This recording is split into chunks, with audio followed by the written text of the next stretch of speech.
Sa pagpasok ng ikalawang linggo ng kampanya, sinuyo ni Pangulong Ferdinand Marcos Jr. ang mga botante ng Metro Manila para sa kanyang mga sinusuportahang mga kandidato. Muli, may patutsada ang Pangulo sa kalabang partido. Pagbigyan niyo po ako at binibilang ko lang yung aming mga kandidato dahil tinitiyak ko na kumpleto at wala pang napasabugan ng Granada. Kaya naman wala po kayo maririnig ng mga ganyan.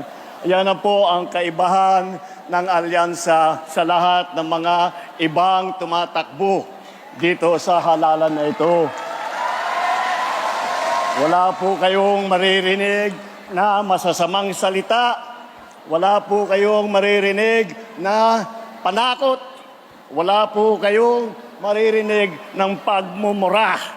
Hindi natin isusuko ni isang pulgada ng ating teritoryo at hindi tayo kailangan sumunod sa kahit na sinong mga dayuhan na kahit na pang sabihin nila.